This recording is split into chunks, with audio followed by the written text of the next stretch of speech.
Ladies and gentlemen, welcome back to the Custom Culture Rodcast, brought to you by Ol'Skool Rodz and Car Culture Lugs magazines. Modelo. Yeah, Modelo. Sponsors, White Claw, Modelo. We need you guys. We are sitting here in Murphy's shop in Buda, Texas, which is a suburb of Austin. It is hot. We are in the end of September right now, and it's still hot. And I probably shouldn't have said the date because I know this isn't going to come out for a couple of weeks, but it's hot. And it's still friggin' hot, man. How you doing, Murph? Bonjour. Bonjour. ¿Cómo se va? I'm great. I'm doing. Okay, I'm we're doing going really well. international, baby. It's Deuce Murph and the Feral Cats. I was just bump bump. We have Miss Shelby and Miss Sarah here as well as Murpho and myself, Double Deuce. And I'm glad we're back, y'all. I'm glad we're back. So happy to be back. I'm so happy to be So been a happy to be back. while. It's been a while.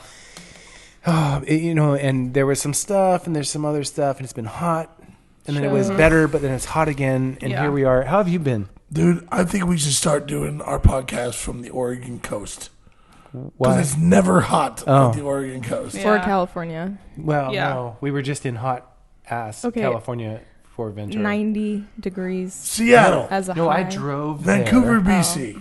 I drove Somewhere through cold. Palm Springs, and I Well, drove Palm Springs through is always Indio hot. into the Coachella Valley, and it was like Coachella. 116, 15, 108, Yeah. 107. That's the desert, though. We're trying to No. go a little north. Yes. Yeah. Yes. Well, we're not going to. We're going to keep doing this just to here in Buda, so it is what it is. That's It is what it is. It's where How we are. about our guests? Our guest today, guest we tonight. have Frankie, I can't even say Frankie right. I'm worried about pronouncing his last name. Klepadlo out of PanAm Motorcycles in Thousand Oaks, California. Frankie, you there, buddy? Yeah, what's going on, man? I apologize if I butchered any part of your No, name. you did pretty good with the last name. My name gets butchered all the time, man. Terrible, so I'm used to it. So I get it. You know, people do it all the time. Frankie, welcome to the show, brother. Welcome. Thank you, man. Thanks for having me. Yeah. So, Miss Shelby, Yes. tell us how amazing this car was to see in person. Okay, so Frankie actually reached out to us via Yes. email saying fresh build. Happened to be in Ventura, right? This was a couple Thank weeks you. before. Also, thanks. Yes. Yes. No worries. Perfect timing because it just booked tickets, just getting everything sorted, the whole jam. So literally within maybe a week of talking to you, Frankie, we were like, cool, yep, we're going to shoot this day. We'll figure out a location. And this build is only like at that point, less than a month old. Yeah, I think I finished it the Sunday before you shot it. So Nice. Wow, yeah. And 6 days old. Yeah. is it your personal car? Yeah, so it's my personal car. It was a long project. This one it was 6 years it took to build. But yeah, I finally got it done just in time for the show, and glad it worked out to do the photo shoot and all that. And yeah, it looks cool. Sweet, dude. And I'm picking up quickly here, but I think you're a bike builder. Yeah, so I typically build vintage Harleys, Triumphs, things like that, and customize them. And yeah, the car, I've had other hot rods, but this was my first from the ground up build. Just starting with a body and doing every single thing on the car. So That's awesome, dude. Deuce loves bikes as well. Yes, I do. I love cars. I love old hot rods, muscle cars, anything that's out there.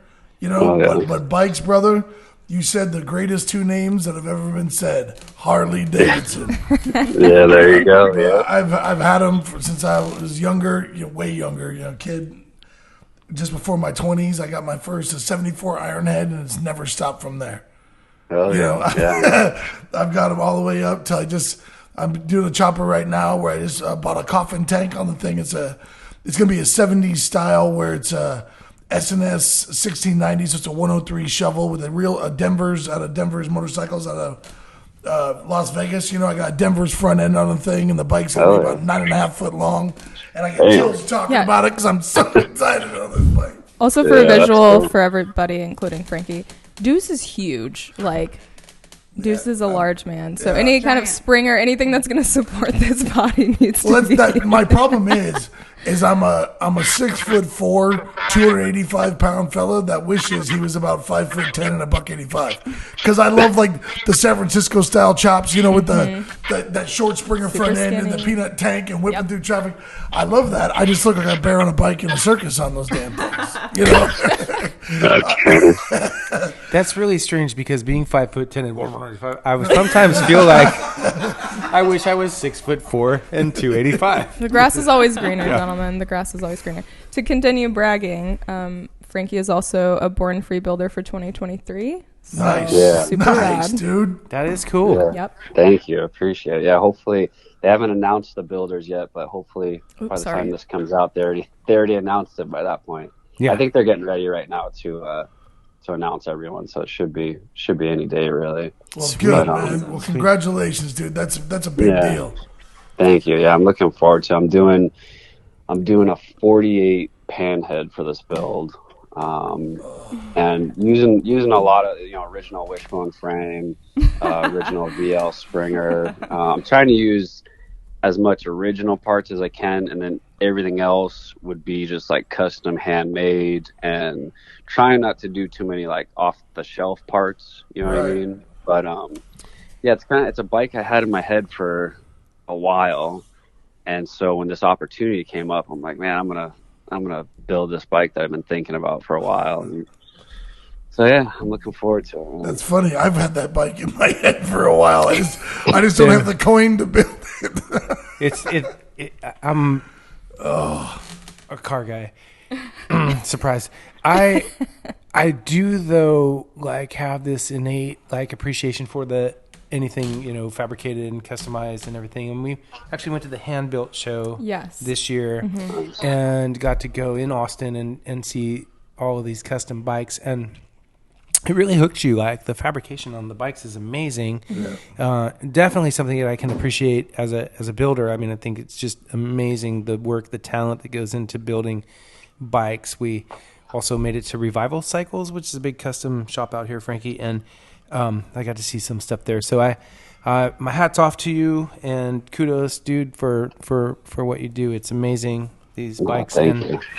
I'm curious, dude, like, are you driving your car a lot?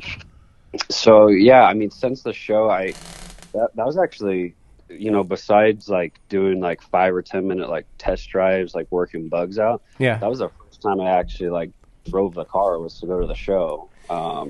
First time like being on the freeway with it, and the only like the last kind of bug I figured out at the show was it does totally fine on the freeway, rides smooth, everything's good, but as soon as we got to the show and there's a long line to get in, you're kind of idling in line, it started to overheat. Hot, yeah. So yeah, I'm in the process right now of hiding a little electric fan that's gonna push air through the radiator. Same thing on the Banshee. Yeah. So your drive was from, I'm going to say T.O., Thousand Oaks to Ventura? Yeah. And we did freeway all the way, and it rode great. The only other thing is I put a hidden sound system in the car because I was like, all my other cars never had any music. I always had my headphones in. So I was like, I'm going to put music in this car. I hit a subwoofer. I have hidden speakers, hidden little radio, and the car is so damn loud. Well, where was that at the shoot? I can't hear any of the music. That's awesome. Yeah, so that was a waste of time and money. So loud. Amazing. What's cool too is he just happened to be rolling with Bedlam, which Simon Gluckman was another cover of ours. He's been featured a couple times. Chris Garcia has been on our magazine about 1 million times. Never a full feature. Sorry, Chris, we're working on it. It just happened to be like, I rolled with these guys, blah, blah, blah. And like, oh, yeah, they knew you. And it's just the smallest world. But that's what's so rad about like the car, chopper community, anything. Like there's so much crossover. Even us being, based in Texas, like there's so many times that we're going out for shows or working with people like Murph's from California. But it's just wild. That little coffee shop that we found in Ventura was so cool. So cool. And I saw Simon and the Bedlam guys there. Oh, How really? funny. Literally half cheers, a mile. Babe, what's up? Whatever. So how long have you been in Thousand Oaks, dude? So actually, I grew up in Simi Valley, which is just, it's 10, 15 minutes away. And we bought our place in Thousand Oaks probably 4 years ago. Yeah. My wife grew up in Agora, which is 15 minutes the other way. Yeah. So we kind of settled right in the middle of the two towns. Sweet.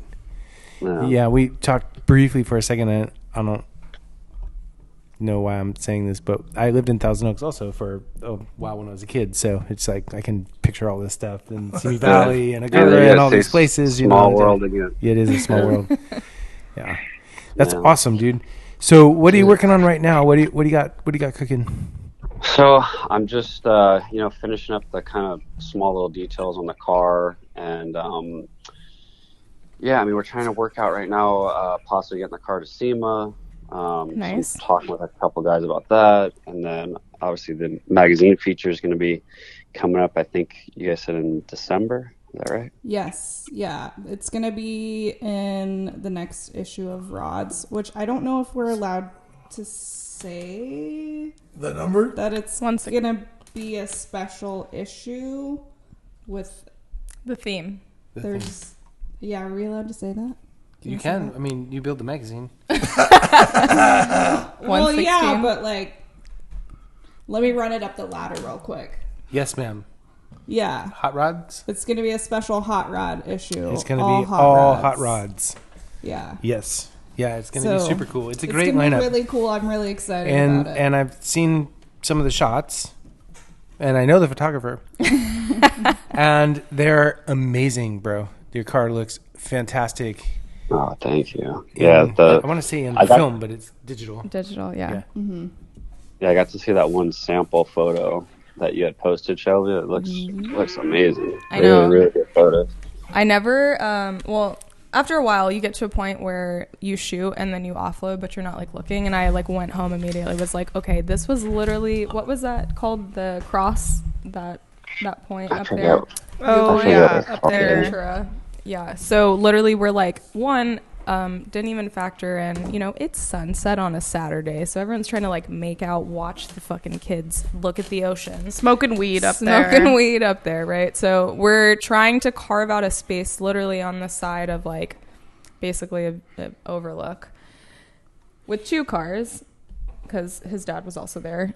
So two hot rods, side of a cliff, very narrow. So we're just we're just kind of moseying around until people move and kind of get the gist, right? So finally we find a couple spots where we're able to kind of mosey around. And the funniest part is that we had one of our employees, Waylon, that had to come to the shoot. Fun fact, if you drive a Mazda with a key fob and you drive off without the key, you can still drive it for a couple miles. So I learned that experience. We were in such a hurry leaving the show because, the sun's setting, everybody's trying to get out. We stopped at the hotel to grab some gear, and we're like, hey, we're just going to run up and then come back down. Valet. And, at the valet. Mm-hmm. And the valet was like, just leave the key in case we need to move it. And we just zoomed right on down the road without that key. Fun fact. I drove my truck, my new truck, my work truck, from home to coffee and turned it off and realized I didn't have the key. Yes. And hit the thing and it turned back on. It turned back on? We were on fast. We were on the side of a cliff and it did not work that way. Yeah. Mm-mm. And I got to go to this location because we got to scout. We went scouting. This is a fun thing about photography, is it part of the job, and it's the most stressful thing I think about the whole thing is finding the spot. You go and you do all these things to find that, and you take the things. I got to shoot some pictures of my Buick up there to test shot and everything, and I felt important, but not really. Not a magazine owner or anything. No, but I know it's going to be badass. I know that people are going to love this car and love these shots and love the location. And dude, I can't wait to talk to you again after this comes out and you have this feature. But your coupe, is it 3031? Yeah, so it's a 30 coupe, original steel body and everything. Yep. Chopped 4 inches, channeled 4 inches. And then the grill is a 32 grill shell, and insert, and both those have been chopped 3 inches just to kind of keep it level with the cowl. The body started with just, it was just I found it on eBay, and it was this dude Eli who ended up being part of a car club in Southern California. Which Super one? cool dude. I think it's called. Kill me if I get the wrong club. I think it's like Satan's Escorts or something like Is it that. Eli Manselis? Let me see. Hang on. Yeah. Yeah. Yeah. He's a No. good dude. Yeah. Oh, yeah. Yeah. That's what it is. Of course you know. Yeah, he's a twin brother. Yeah, they're twins. He's Again, good. small world. Yeah. Yeah. He's got a twin. Yeah. I end up. He tells me let's just make the deal off of eBay, and so I went to his house. I think he was in like Santa Ana or something. I want to say. Yeah. And and so we ended up just making the deal. And funny thing too is, he had already had the body. He had it chopped already when I bought it, and I never knew who did the chop or anything. And 6 years later, I had posted photos of it done online, and this one dude hits me up. He's like, "Hey, did you buy that the body from Eli?" I said, "Yeah." He goes, "Oh, I did the chop on it." So it's kind of cool to 6 years later. Now I'm finally finding out who actually did the chop on my car. What was that dude's name? It was I think he goes by L. Oscar Customs. That's pretty rad that you noticed it though too, isn't it?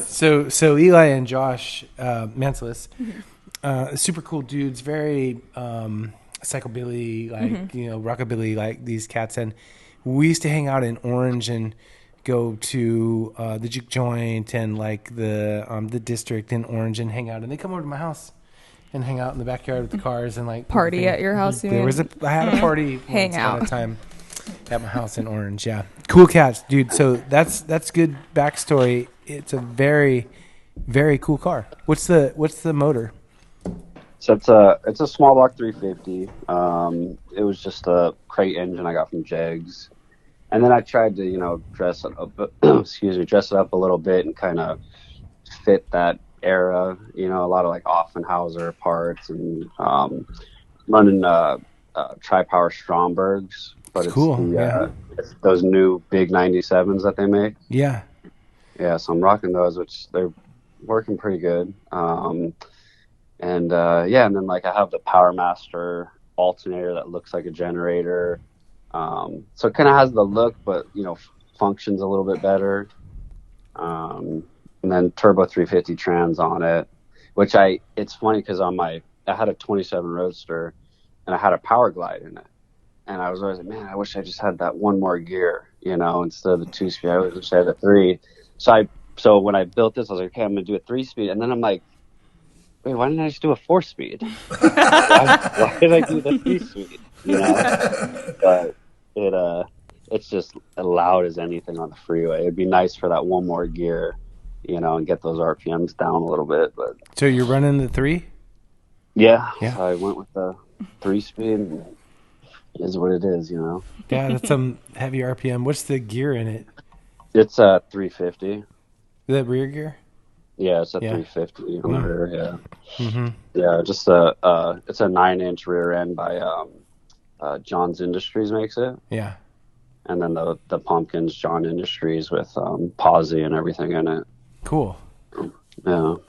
Yeah, and I almost didn't do the posi actually because when I was doing the Boiling Brothers did the chassis for me. And when we were doing the chassis, I was like, well, how much is it to do posi? And it was so damn expensive. I was like, oh, never mind. I'm not going to be able to afford that right now. And so we did the chassis, non-posi, and, I went with those, skinny, tall Firestone tires. And I was like, man, this thing is not going to hook up for shit. I was like, I need to do something. And so I called John's Industries. Kind of told him, hey, I have a non-posi rear end. How much would it cost for the parts for me to swap this all out? When I looked up on their website, it was like almost $1,000 or something for parts. And the dude over there, I guess it was the owner. He goes, just send it to me and give me a couple $100. I go, what do you mean? He goes, just send me your pumpkin. I'll put posi in it and just send me $200. Wow. I was like, sold. Yeah. Okay. Yeah. So literally, it went to him. Went to a shop. It was there for like 2 days, and the following week it comes back and got posi, and I'm glad that I did it. I mean, it's I don't think it would hook up at all without that posi. So are you running like factory 16s? Yeah. So they're original 1935 wire wheels, 16-inch. And we just restored them, powder coated them, new hubcaps and all that.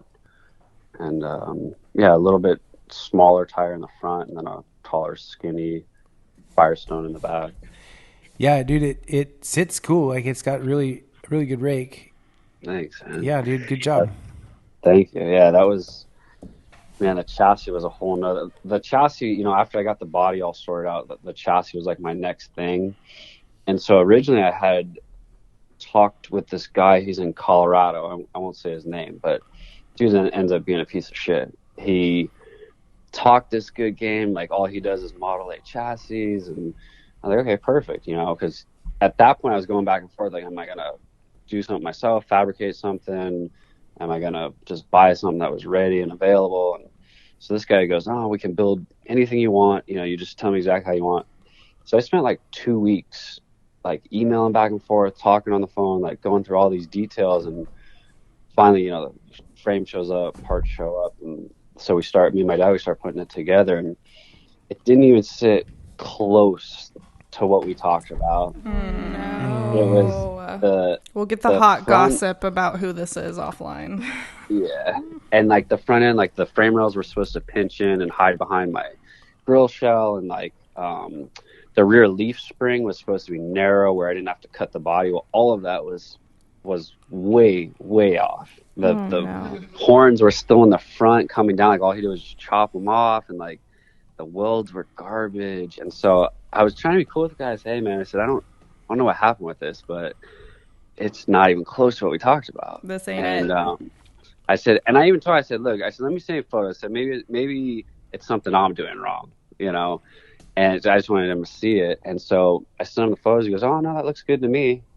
I was like, what? I was like, dude, that's not even remotely close to what we're talking about. I mean, I'm looking at the paperwork. I'm like, it's, you wrote it all down correct on the paperwork, but that's not what I got. And so I finally just told him, I said, look, man, I said, all I want is the chassis that we discussed. And his response was, well, I already made those parts, so I'm not going to remake them. And I don't do refunds on custom chassis. Oof. And keep in mind, this is like a $10,000 chassis. So I'm like, so you had to redo it at Bowling Brothers? And so, what I ended up doing, it was like a year long. The dude tried to sue me over it. Like, it was a year-long battle with the banks and like lawyers. It was crazy. And then we finally got that settled. That's showbiz, baby. Yeah. I was just like, okay, I got to find someone that I can go to the shop, like really make sure. And so I found Derek at Boiling Brothers, and when I talked to him on the phone right away, I told him what had happened, and he goes, man, I can't tell you how many customers I get that this dude has screwed over. No. He goes, I've heard this same story over and over again. And then too, like, I went online, and I guess it was kind of my fault too. I should have done more research on him, but you go on some of the big forums, and there's pages and pages about this dude and all these people he screwed over. But I ended up, Derek knew exactly what I was after. And so he goes, look, come to the shop, bring your body, bring your wheels. And I would say in the first 30 minutes I was there, he had everything up on a jig. And he goes, okay, let's dial it in. Let's figure out your ride height, what you want. So we sat there and kind of mocked everything up, figured out, the back needed to kick up 14 inches. The front needed to come up 5 inches. And then he was able to easily do the pinched frame rails that I wanted. He just kind of, he saved the build almost, because it was like, who's going to do this chassis now, But yeah, he killed it. And so I'm rocking the full Boiling Brothers chassis on it, and pretty stoked on it. That's awesome that he was there to fix it, because, man, yeah, that's no joke. People don't realize, man, what you're screwing with people's dreams here when you're building cars and whatnot. You know what I mean? That's a big deal, and turn around and say, hey, give me $10K, I can do it. And then all of a sudden that comes out like something out of a cereal box. You're going, bro, this is nothing what we talked about. Well, unfortunately, like with Murpho's, the hot rod side of things, other than the magazine, we have so many customers where they've gone 1, 2, 3 different shops before they get here. And it's almost like a scorned ex-girlfriend, right? Yeah. So you get to the point where you're having to like talk them off the ledge and say, hey, anytime we're billing you, that's for work done.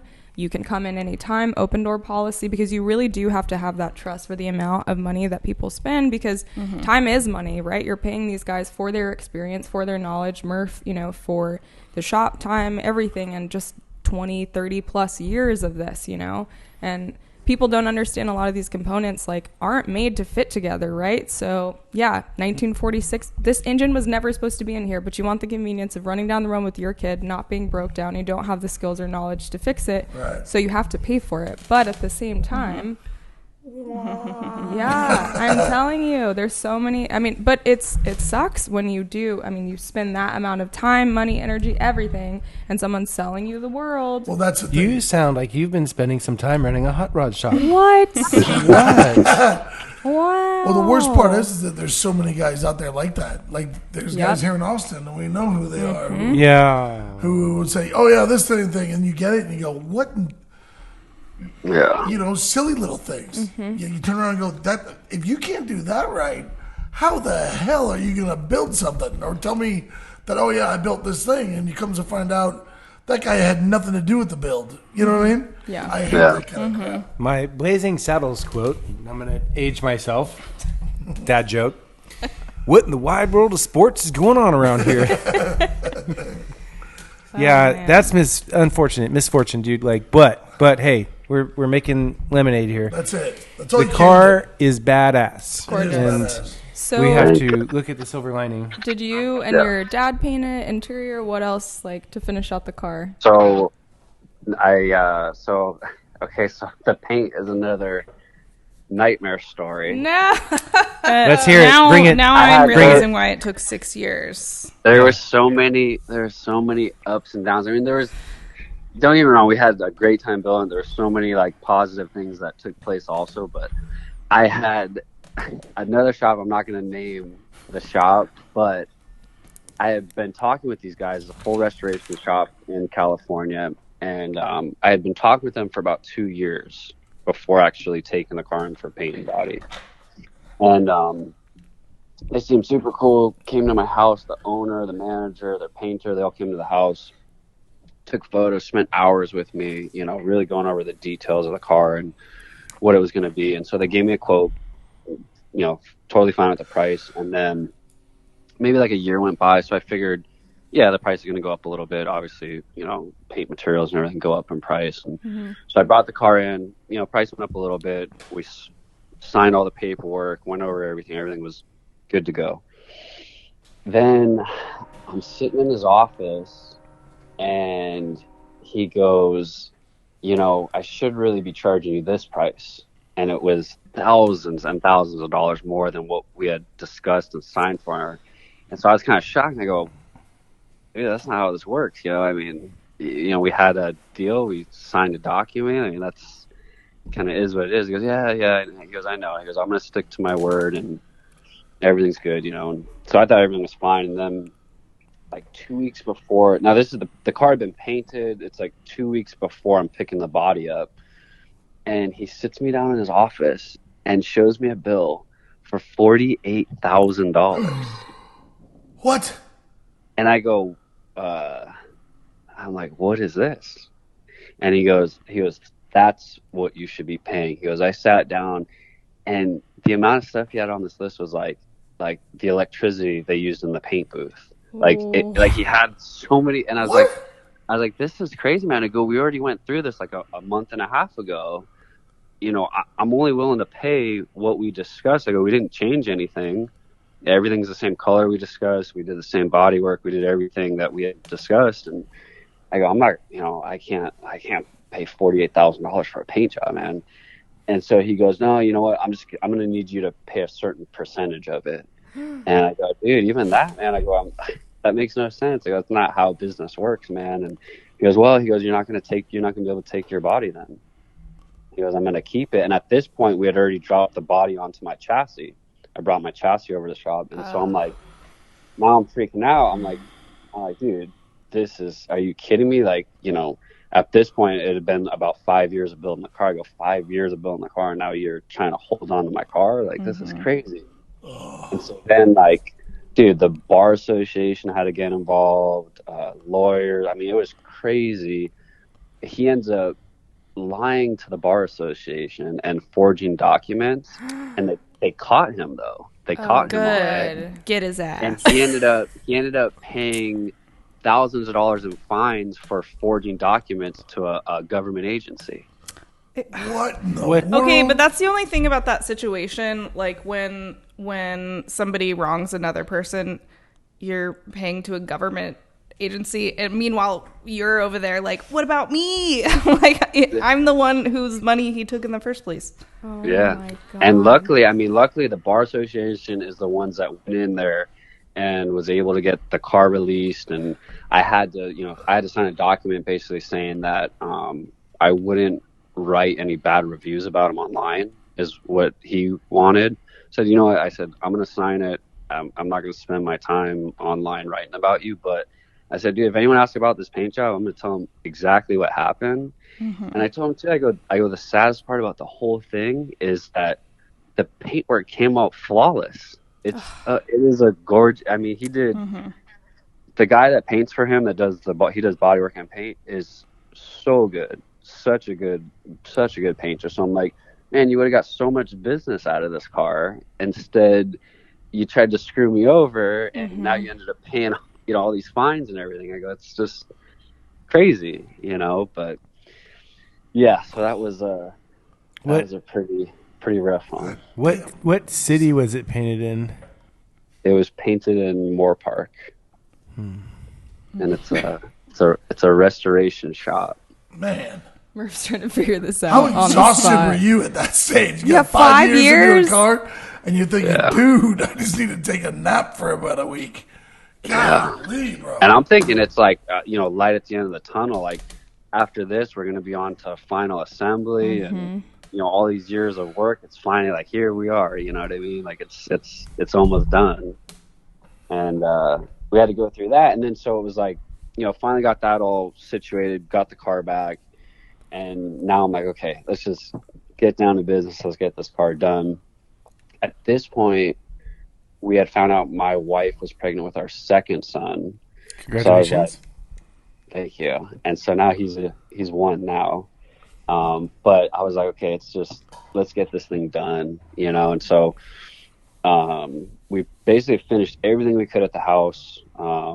Everything was done. Car was wired up. We started tuning it. And then the last thing was the interior work. And I had been talking to a couple guys about doing it. I've been like interviewing guys and just seeing like who I really wanted to do the interior. And at this point, I'm just kind of sketched out about working with anyone. I'm surprised you didn't learn how to sew and say, screw it. I'm going to do it myself. I was almost to that point, you know. I was like, I don't know. And so I just said, you know, anyone that bad vibe, I'm not going to go out there. And the one thing I cannot stand about people is when somebody tells me that they are the best, that they are so good, and blah, blah, blah. I can't stand that. So a lot of these guys were saying that kind of thing. And I almost lost faith until I had made a post saying something about I'm looking for an upholstery guy. And this guy by the name of Steve Buddy messaged me. And he ended up being in Newbury Park, which is just a town over. So I was like, you know, let me talk to this guy and just see what he's got going on. Turns out it's just him and his daughter running this whole business. They both quit their jobs, started this upholstery business because he had been doing upholstery work on the side. And so I got to see some of his work, and it was just amazing. I was like, man, this dude is just clean work. And so he comes over to the house, and just super nice guy. He had all kinds of samples for me to look at. I mean, it was just like a whole different experience than all these other things I've been through. And I remember him telling me, he goes, I'll just tell you now, he goes, I'm not the best. And as soon as he said that, I was That's like, your dude. this is the dude right here. Yep. And so it was cool too, because his daughter was in fashion before they started this. So she was, you know, design dresses and purse and all that stuff. So she was able to do a lot of like renderings of like, you know, here's some options. So I was able to kind of, you know, some of the ideas I had, some of the ideas they had, we were able to combine everything and see it in a rendering form, you know, before actually making it. And then, you know, Steve did like sample panels for me so I could see certain leathers with certain carpets. And, you know, he made a stitching panel, and it had like, I don't know, 50 different colors of stitches and different sizes and different types of stitches. And so it's just a whole different experience than everything else. But yeah, that was kind of the last piece of the puzzle, and they absolutely killed it on the interior. You know, from the start, he told me, he goes, the interior, it's going to take me 4 to 5 months, you know, and he ended up getting it done in the 4-month mark. So it was just like everything went so smooth and so perfect with them that it kind of regained my faith in working with another shop, you know. And what was his name, Buddy? Something. Yeah, so they go by Buddy Built Interiors, and it's Steve Buddy and Leanne Buddy. Wow. So good. Well, I'm so happy to hear that this project ended on a high note. No kidding. Yeah. There's a silver lining there. Because it sure looks amazing. And I want to do a big shout out to Buddy's Built Thank you, Buddy. Interiors, man. Yeah. Buddy and his daughter. The hell yeah. So good. Yeah. Rocking it out cool. and doing it right with integrity, bro. Well done. Yeah. You know, it's we sort of have the same philosophy as far as being annoyed with people who are like, I'm the best. We get folks in our inbox all the time with submissions to the magazine, and you know, sometimes we pass on them because it's not what we're looking for, and it's always the people whose stuff is trash who are like, why don't you want this, and then what this is so great, blah blah whatever. And if you're the shit, you don't have to go around telling people, like, we can all smell it, you know what I mean? It's the whole adage my dad told me when I was a kid. Those who do don't, and those who don't do. Yep. Just keep your freaking mouth shut, and they'll learn. They'll be able to tell by what you're doing. Right. Well, what I always say is that the cars do all the talking. That's it. Yeah. True. Yeah. Yeah, and that's Yeah, kind that's of what I what kept telling Steve when he was saying things like that. Like, oh, I'm not the best out there. So I was like, dude, your work speaks for itself. Like, I've seen your work, and you know, it's honestly some of the best work out there. It's just really, really impressive. Awesome. It was Stephen who? What is his daughter's name? Leanne. Stephen Leanne. Way to be stand up, y'all. Yeah. But Buddy's Built Interiors. We're going to keep calling that out, man. Yeah, hell yeah. Yeah. So, also at the shoot, we had the opportunity to meet Frankie's dad, who also had a really rad. Yeah, I want to hear about his Yeah, car. so your dad seems like, maybe call me if I'm wrong, very kind of East Coast, just like he's a macho, like tough dude, probably is into bikes and hot rods. Just very like cut and dry. He gives the chopper energy. Chopper for dad. sure. The hair, like, yeah. Yeah. He rides a long chopper. So Atta boy. Yeah. Your dad Like, not there's get a on all vibe. right. There's a vibe. So is that how you got into like everything you're into? Like, were you rolling around with your dad in a super cool hot rod, going to school? Like, what was your like upbringing? yeah, so I mean, I definitely got everything from my dad. I mean, I just, you know, when I was a kid, he had more muscle cars, I guess you could say, when I was a kid. But we would go to like a lot of hot rod shows, and you know, it was kind of like every time we'd be at a show, or you know, we watched American Graffiti on repeat. So every time we were watching that, we would talk about, you know, the cars that we wanted or the cars that we were going to build. And so for him, you know, he'd either talk about, there's always a all black 55 Chevy, or you know, he loved the yellow coupe in American Graffiti. And so I grew up loving that coupe, you know, until I found out what a Model A was, and then I was like, man, that's the car I want. I want that low chopped, you know. So I've been in love with a Model A since I was, I don't know, 5 or 6 years old. You know, it's just now, you know, almost 30 years later that I'm actually owning the car that I always dreamed about. That's pretty quick. Yeah. In hot rod land, that's pretty quick. I always get, on a personal note, I always get so envious, dude, of like all these guys that have Second this, gens, third yeah, gens. like they grow up in the thing, you know. It's like, dang, you know, like how far along could I have been if I had like grown up in hot rods, you know? Yeah. That's so cool, dude. Well, kudos to your dad. Like, that's awesome. Also, his son was at the show, who is adorable. Tiny. He was so cute. He was running around, and I was like, I'm going to give you everything. All the You need all. You have a rad dad. You have a super cool fucking grandpa. Like, you need to continue doing this. Like, and that's the thing about the magazine, too, is like, imagine your son having this in 10, 15, 20 years and being like, this was my dad's build. Like, this is what I come from and why I'm interested in. It's like you just keep that interest going, and like maybe it's just in the bike realm, or it's just in the hot rod realm, or it's like something completely removed, but it's still, you know, automotive in some sense. That's ingrained in you when you're younger. And so it's like you have those things that impact you.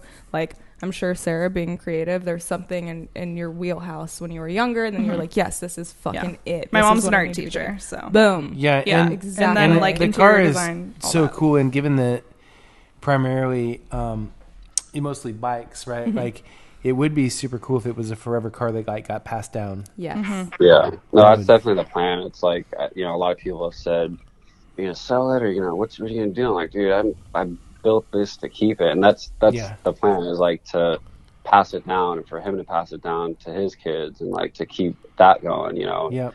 And it's just cool too, because like, you know, my son's name is Ford, and Cute. he was in the garage, you know, since he was born. He's been in the garage. Like, the day I took him home, the first thing we did was went in the garage. You know what I mean? And the whole, you know, when we were finishing this car, like, any second he could get in the garage, he was in there. He'd be in his Spider-Man costume under the car, you know, pretending to work on whatever he was doing. And, How old is Ford now? He's 4. Cool. That's a Okay, good age. so Good age. as a segue, you now have a 1-year-old that also needs a car to be passed down. Oh. So what's your second Yeah. goal? Is it Well, what- and like what your dream has come true. You have your dream car. It's done. Did like, you, so did now you what? name your second child Knucklehead by chance? A lot of people said you're gonna name him Chevy. Right. Chevy and Ford. Yeah, no, Right. but his name's Case. Nice. He's cool. He's 1 years old now. Well, Right. congratulations to both. I have 2 boys, man. They're 15 and 12, and just yesterday they were 4 and 1. You know, It's crazy, huh? bro, it's so fast. All right. So Case's build, we'll see it in 6 years. Ready. Well, maybe my dad's car will get passed down to Case. Okay. There you go. Okay. Yeah. The Okay, two Case cars will needs still be something cruising together. What is There his? you go. What was his car? My dad has a 29 coupe. Oh, nice. Black. Perfect. It's really Yeah. pretty. Awesome. Yeah, it's all satin black and sits up, a little higher than mine. But it's it's a really cool car. He's had it, I don't know, probably 7 or 8 years now. He's had that car. Nice, man. That's awesome. And Which- they rolled together to the show. Yeah. Mm-hmm. Cruising with Dad. I was Yeah. gonna say, speaking of children, Oh my God, this story. Frankie, do you mind if we tell this story from Go for it. Yeah. This is the first in all the shoot experiences. yeah. Definitely. I joke that it's never entertaining enough and like it's boring that we're just running around, but this one Yeah. was very entertaining. This one was so entertaining. So if you'll remember how before we're talking about how Shelby and I had left the key at the valet. So one, Waylon Keaton had to rescue us by bringing us the key. And so, he's hanging out at the shoot or whatever. And we're up on this, what would you call this? It's like an overlook, the like hill. Cliff.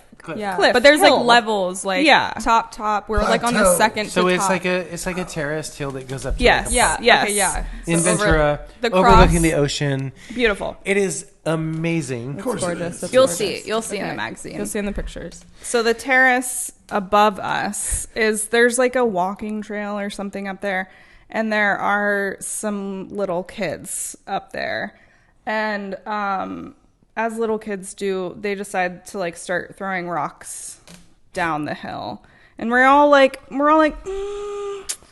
don't feel good about that, but like we're chill, we're just gonna keep an eye on it until finally one rock gets very close to the cars, and fucking Waylon, he's Cowboy like Keaton. he's got his boots on, Hat. his cowboy hat on, and he's like, I'm gonna go up there, and I am like, this fool thinks he's gonna scale up this cliff, and I was like almost tempted to like pull my phone out. But we're still shooting. We're still shooting the car as cars are driving by this overlook. So we have like a very narrow 6-foot space. Yeah, plus I'm holding a light stuff. stand. Yeah. But I thought he was gonna eat it. I'm not gonna lie. I thought he was gonna eat it, trying to go up this cliff in his cowboy boots. He scaled that shit like a spider He monkey. scaled that shit. He Scaled the Walker fucking- Texas Rangered up that fucking hill like nobody's business. And gave out to a couple of 4-year-olds. And like 10-year-olds. 10-year-olds. They That's should know different. better, Yeah, right? they do know better. Yeah. Yeah. And what do these kids say as he like starts Okay, going? the best part. So there's a kid that has to be at least 10. Like the kids should have known better. Okay. Yeah. So this kid throws the rock. He sees it. It goes right between the two cars. Waylon turns around quick up that hill. As this kid sees Waylon, he goes, "Oh shit!" and books it the other way. And here's the thing. You know that kid has a mom somewhere, so I'm like, okay, between you and I'm also Hispanic. If someone's coming at me, my mom's going to whoop their ass. So I'm like, okay, Waylon's either going to meet this kid and the mom's going to jump his ass so quick, or they're going to figure it out, right? So we're all betting on someone's mom's about to jump Waylon's cowboy ass, okay? So then they're talking, squawking, and we're all just like, did this just fucking happen? So we stop the shoot, and we're just waiting to see, like, is Waylon going to get thrown over a cliff by, like, some random dude? Some mama Is bear. something going to happen, right? Then he just comes down, just moseys down the fucking hill like nothing happened, and he's like, oh, yeah, well, da-da-da, let her know. You know, brought her over on the side of the cliff, showed her what her kids were doing. They're apologizing super quick. You know, $150,000 car down there, da-da-da. So then he just moseys back like nothing happened. Did We he set up continue a the dinner shoot. date? He with the wasn't mama even or anything, winded or no? anything. He wasn't like winded. I mean, that was the most Texas macho shit it I've ever was seen. yeah. Like, God Yeah. bless. That You is are the true. stereotype That is right now Texas. in California. Yeah. And we all were just kind of sitting there like, well, that was impressive. Well, Waylon, just so brilliant. you know, brother, Waylon pretty much runs the front of the shop here at Murpho's and is third generation bike builder. His daddy was a pinstriper and a bike builder, and his grandpa was a bike builder. Tied into the Banditos. He grew up Dude, in you like ought to see the some of his 1%, stuff, man. It's like amazing. life. So Banditos, Reapers. not one you want to Texas. throw a rock at Fuck no. anytime soon. So Yeah. that was entertaining. Yeah, it seemed like a super cool dude, and he got up that hill so damn quick. So fast. The best part is like even your dad, who was just kind of like, you know, just kind of to the point. You know, he wasn't rude by any means, but he was just kind of like there, you know. But your dad was like, I should have fucking recorded that. And I was like, we all should have done something because that was such a moment. And I can say that was the first a joke that I'm not entertaining enough, but that certainly was on the side of a cliff as cars are coming, as Sarah's in the middle of the road. We're trying not to get hit. Yeah, good time. It's been a journey. It's been a journey. It's been a journey. It's very entertaining. It's been a journey. Well, hey, Frankie, if people want to get a hold of you or they want to talk to you about bikes or cars or whatever, how can they get in touch with you? So the best way is just like through Instagram. I have PanAm Motorcycles is my Instagram name, and you can kind of check out everything I got going on, and if you want to message me or anything like that. And then I mean we're always at shows and stuff in Southern California, and so I mean if you see me at a show or whatever, just come up, say what's up, and I like to chat about cars and bikes. And Just somewhere we'll out be there. doing that. I'm gonna come with you. Trust me. You Say hi to and Ford. I and your old man, we're gonna sit and talk about 2 and 4 wheels, brother.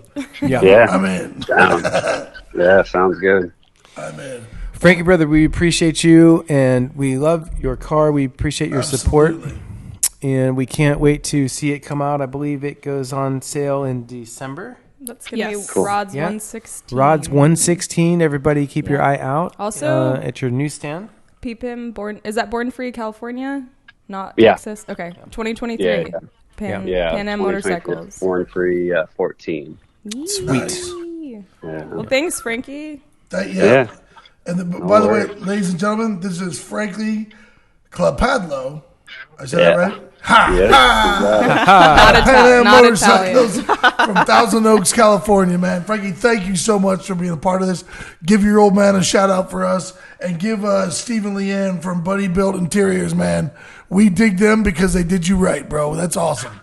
Yeah, appreciate it. Thank you, guys. Thanks for having me on, man. Hot rods, be good, brother. Absolutely. Yeah. Thank you. Right, thank you again. And ladies and gentlemen, thank you once again for listening to this episode of the second season of the Custom Culture Rodcast, brought to you by Ol'Skool Rodz and Car Culture Deluxe magazines. Good night.